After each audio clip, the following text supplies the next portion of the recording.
र अभिभावक हो त आफ्नो त्यो बच्चा चाहिँ राम्रो हुनको लागि कसको महत्त्वपूर्ण पहिलो 1 नम्बर भूमिका होला जस्तो लाग्छ हजुरलाई? टिचरको पनि हो अनि एउटा भन्न पर्छ, पनि जोड्न पाइएन।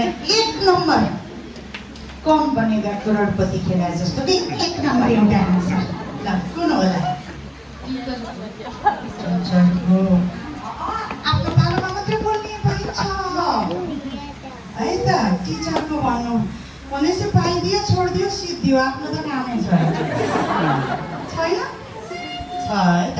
तर पनि उहाँको आफ्नो मनमा लागेको कुरा, उहाँले बुझेको कुरा, यही कुरालाई त हामी आज छलफल गर्छौँ।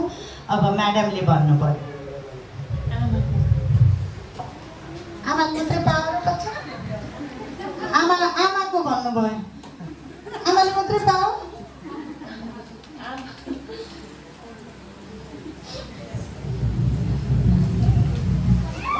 आमा बुवाको भन्दाखेरि बच्चालाई भन्दा बुवालाई धेरै माया गर्नुहुन्छ जस्तो छ। आमाको भन्नुभयो, गुड, एकदम राम्रो छ है त। हजुरलाई कसको जस्तो लाग्छ? मलाई पनि अभिभावकको जस्तो लाग्छ। अभिभावककै जस्तो लाग्छ। बस्नु होला, सरहरूले रेकर्ड गरिरहनु भएको छ होइन है त। हजुरलाई कसको जस्तो लाग्छ? मलाई पनि आमाको अभिभावकको, पेरेन्ट्सको। हजुर सरलाई सोधौँ, हजुरको बच्चा कतिमा पढ्छ? 4 मा। ल कसको जस्तो लाग्छ नम्बर 1 भूमिका? नम्बर 1 त अभिभावककै जस्तो लाग्छ। Very good. अभिभावकै हुन्छ म्याम। अभिभावकै हुन्छ।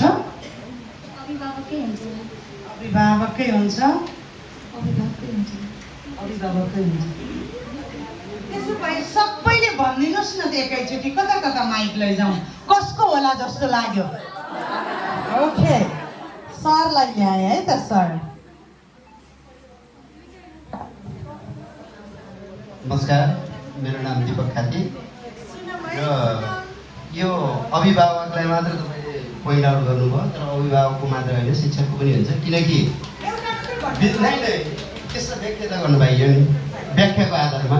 जस्तो कि क्लास एलकेजीमा भर्ना छ बच्चा, नर्सरीबाट स्टार्ट गरेछ भने त्यसमा प्यारेन्ट्सको आधारमा रहन्छ र बच्चा जब ग्रो गर्दै जान्छ, माथि क्लासहरूमा जान्छ, त्यसमा मुख्य भूमिका भनेको स्कुलकै रहन्छ। स्कुलले कस्तो खालको बनाउने भन्ने कुरा हातमा स्कुलकै रहन्छ र बच्चाहरू सानोमा मात्र प्यारेन्ट्सको हातमा रहन्छ। किनकि बच्चा 10 to 5 सम्म स्कुलमै हुन्छ, हामीसँग भन्दा पनि स्कुलमा हुने कारणले गर्दाखेरि पनि स्कुलकै रहन्छ। सरको हजुरको ब्याकग्राउन्ड के हो? लाइक हजुरको जब, सर्भिस, बिजनेस के बिजनेस गर्नुहुन्छ? Jewellery shop.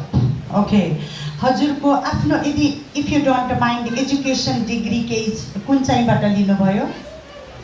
हजुरको आफ्नो एजुकेसन ब्याकग्राउन्ड सरकारी त, म पनि सरकारीमै हो, तर हजुरको मतलब management, business, science, education, faculty,